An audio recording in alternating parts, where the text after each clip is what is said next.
This is a story of how I went to the hole for contraband pancake syrup and experienced a personal tragedy all in the span of 10 days. So I was at Nottoway Correctional Center and I was bringing syrup back from the chow hall.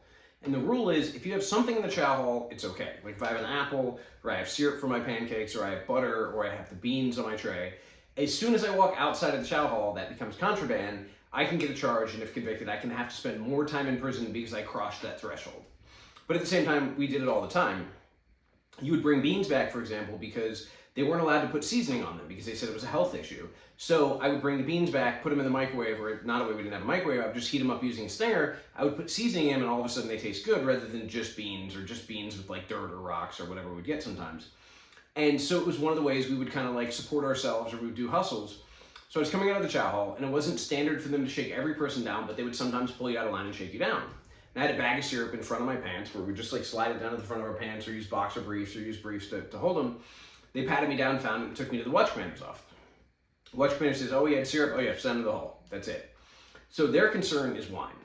You can use anything with sugar in it to make wine. So people will sometimes just bring back fruit, or bring back jelly, or bring back syrup to make wine.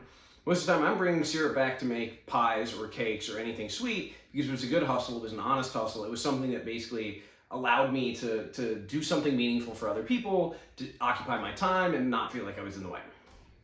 So they stick me in the hole, and I'm back there, and I get this notice. The counselor comes back and says, hey, something happened to your dad. Like, he fell out. He's not okay. So a few years before my dad had moved to Costa Rica, he had retired, and he had always had this dream that he wanted to start like an expat life. He wanted to go somewhere else. My dad spoke fluent Spanish. He was more dark-skinned than me. He looked Latino. And so he wanted to go somewhere, and he did. He went, and they bought a little place in a place called Sierpe, Costa Rica, that's like on a tidal river. It's just absolutely beautiful. Like, I've never been there, but I've seen all the pictures. And this was his dream. Like, he wanted to live down there, and he wanted to make furniture, and he wanted to wander through the jungle, and he wanted to lead. It was just really cool. So in the middle of his going around, he had fallen out. And they had to airlift him because Sierpe was such a small town, there was no medical care. Like, there was no hospital. So they had to airlift him all the way to San Jose, and it turns out he had a blood clot. And initially, they didn't know like if it was going to be okay. They didn't know if it had restricted blood to his brain, like if he was going to recover. Didn't know anything. So I'm like in the hole, not feeling good and worried. And it turns out that something was wrong with his heart valve and it needed to be replaced. So he recovered from the original blood clot. And they said, okay, you need to get a heart valve replacement, and we're probably as good as anywhere else to do it. Plus, we don't really want to move you. Worried about changes in elevation and like what could happen and stress. So he agrees to have the surgery there. Now, while this is happening, I'm still in the hole for syrup. Like, so I'm just locked in the hole. And you have two hearings that you have to go to. You have to go to an inmate classification hearing, and you have to go to a disciplinary hearing. So the ICA basically determines like when you're released and when you're not, because you can be like done with your charge time in the hole, and ICA can say, hey, we're still holding you under investigation, or we're going to transfer you, or we're going to do something else. So I went to ICA first, and the lady was like, are you effing serious? They put you back here for pancake syrup? Like, that's ridiculous. Like, that's it. I'm releasing you. And I was like, well, that's kind of cool. Like, okay, I haven't even been in my hearing yet.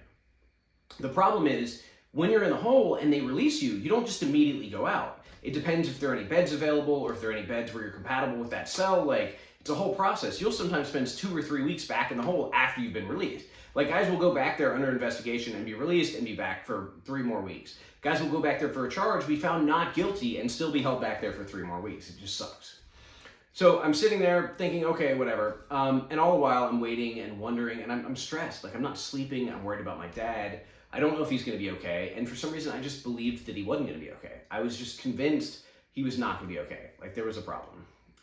Everybody was telling me it's not a big deal. This happens all the time. This is a really standard surgery. But I was not doing well with it. So I go for my hearing. I go for my hearing the day my dad is having surgery, which is a Friday. So I go in front of this guy, and he's like super serious. He was a sergeant. Most places hack an actual hearings officer. This was a sergeant like sitting in, and he's like giving me a hard time about the syrup. I'm like, you caught me red-handed. I had the syrup. I admit it. He was like, yeah, well, I can't remember exactly what he said, but it was just like, it was so ridiculously overblown that it just stands out in my mind. So he says, I'm sentencing you to 10 days in the hole. So the reason, every time you go to the hole with a charge, you have an option. They give you a plea offer, which is they'll give you an offer for 10 days of isolation, or 10 days of this, or loss of commissary, or something. I never took the plea offer every time I went back there, because if you do the 10 days of isolation, you can't have anything. You can't have books, you can't have pictures, you can't have anything. You can only have, it used to be a Bible, and now it's a religious text. But if you go to your hearing and plead guilty, they'll usually give you the same thing, and then your time spent on segregation counts as your isolation time. So I had done like 8 or 9 days, so like I would have had to do one more day of isolation where they were going to take my stuff, and the staff down there was lazy, so they never actually take your stuff. So like if you take the plea, you have to do all that time with nothing, whereas if you go back there with, and just basically don't plead until your hearing, it's just ridiculous the way it's set up. So I pleaded guilty. He said, I'm going to give you 10 days. And then that same day, the psychologist came by the cell and was like, hey, Jesse, I want to let you know everything's fine. Your dad woke up from surgery. He's doing great. Like, you're good to go. And I was relieved, but I was also shocked because I'd just been so convinced that something was going to go wrong. And I don't know why. I don't know how. I just I knew something was going to go wrong, but I hadn't been sleeping because I was so stressed out. So it was the middle of the day and I just crashed. I just laid down and I went out. And then all of a sudden I hear him like rapping on the door. And for some reason, I think they actually opened the door. In standard procedure, like when you're in the hole and they have to take you out of there, they don't open the door. Like you have to back up to the door, put your hands behind your back. They have to secure that. And once you're in handcuffs, they like march you to the bed or march you to the bench out there. You have to put your knees up and get your legs, your ankle irons, like your shackles on. And for some reason, I think they opened the door. But I remember they put me in the handcuffs. They made me put on the ankle irons. And then they walk me down. They're like, you got a visit. And I'm like, this doesn't make any sense. Like, you don't just get visits in prison. It's not like, hey, it's a Tuesday, I want to go see my buddy. It's like, no, there's a visit day and a visit time, and that's the only time I need to come see you. But so I'm like shuffling, and it's just like long, horrible shuffle, like down the boulevard, because you can't take but like a half a step because you got the ankle irons on. And then I'm like shuffling up the boulevard, and they have to shut the boulevard so I don't, I'm not in the presence of anybody else because I'm in shackles. And then they take me not to the visitation room, but to this one part where it leads to the front of the prison that has a big sign that says no inmates past this point. And I was like, this is bizarre. And as soon as they actually open the door, I see my mom and my stepdad sitting there. And I just look down, I say, my dad? And she says, yeah. And I just start crying. I just start it was not good. But I kind of like dry up really quick. And then I start talking to my mom and she just tells me what happens. And, my stepdad kind of pats me on the back and doesn't really know what to do. And so I'm there and I'm like, okay, like it numbed up really quick, right? Like there was that initial burst and then it just numbed up. And so they gave me like half an hour with my mom and I was so grateful they did that because it was so much better to hear it from her than to hear it from a counselor or from somebody else or just have to, process alone. So that meant a lot to me. And as I'm leaving, the psychologist comes out and is like, no, you need to bring him to me. And there's usually a really big split between psychology and security or counseling and security. They don't always get along and they fight over power. She was having none of that. She let them know what they were going to do. She was totally in charge and I loved her for that. She calls me in her office and the other thing, she made him take the shackles off. And she's like, no, you need to take those off. They're like, no, he's in segregation. He's got, no, we can't. She was like, you're going to take those shackles off. And they did. So I'm sitting there in my orange jumpsuit and they took the shackles off. So I'm stretching a little bit.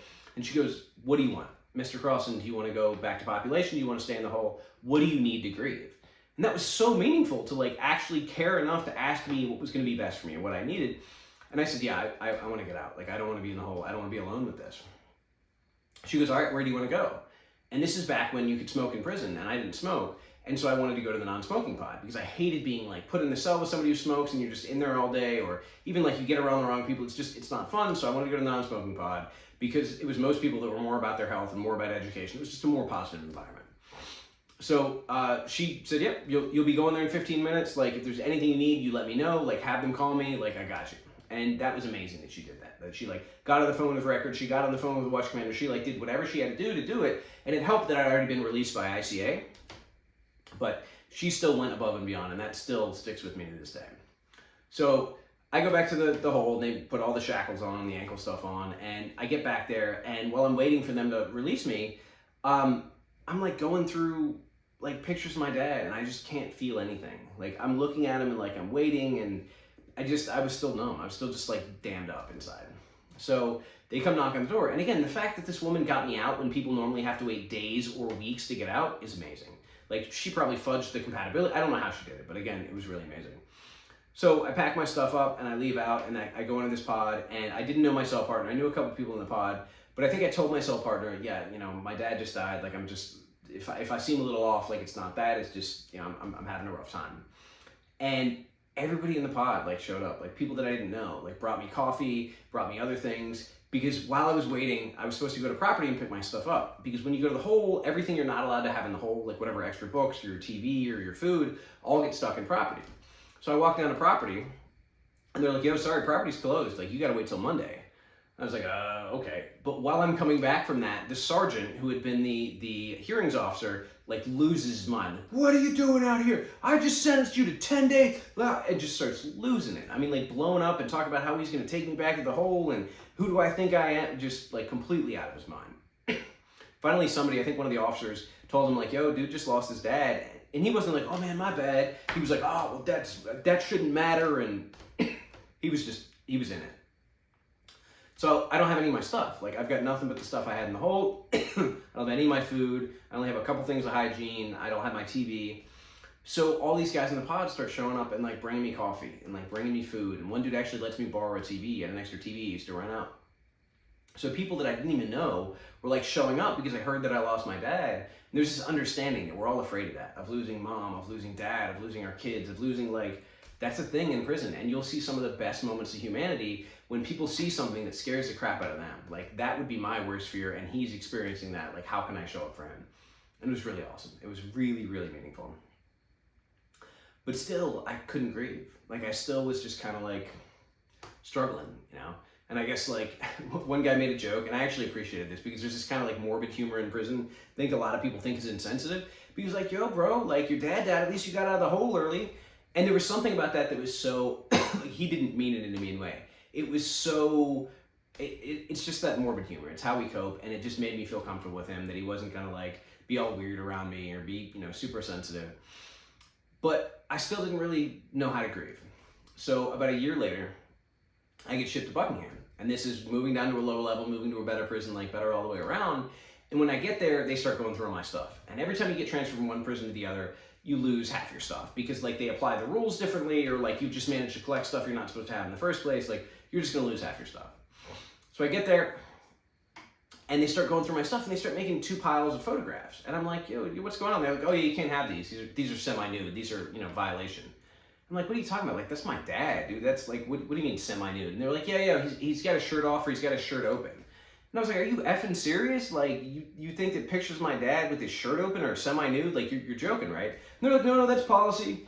And like, I'm seething. Like, everything that I haven't felt over the past year is like coming up inside of me, and I am angry, and I was like, it was not a good place.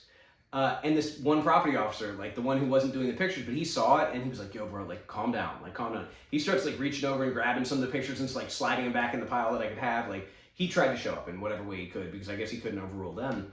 But man, that was like the anger and the sadness and the powerlessness and the guilt. Like I did this. I put myself in prison where I couldn't even be around my dad, and now I've lost him and I'm never going to see him again. And like, that was a really overwhelming moment. But that was when I finally tapped into that. Like that was when I finally started to grieve. And grieving sucks at the time. Like it is not a pleasant, okay thing, but it's so necessary to be able to move forward. So that was how it happened. I got stuck in the hole for almost 10 days. It was supposed to be 10 days for contraband pancake syrup, which I was allowed to have in the chow hall. I lost my dad, and then they took half the pictures of him in Costa Rica because he was running around with the shirt off or with the shirt open, and they called that a policy problem at one problem, but not at the other. It's an example of how prison cannot make sense, how prison can be about like just punishment when it doesn't make sense to punish people, how it can be about rules when it doesn't make sense to enforce the rules, how it can be about anything but humanity. And at the same time, those moments of humanity where that psychologist went out of her way to like make sure this could happen. Like as far as I know, she's the one who got my mom to be able to come in. It was my mom and my stepdad showing up to tell me and being able to do this.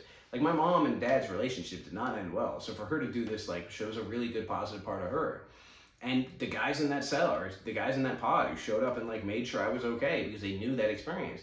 So in the middle of this loss and in this humanity, there were these kind of islands of humanity that were really beautiful and really meaningful. And that's pretty representative of my time in prison. Like there was a lot of ugliness, but there was also a lot of really good stuff.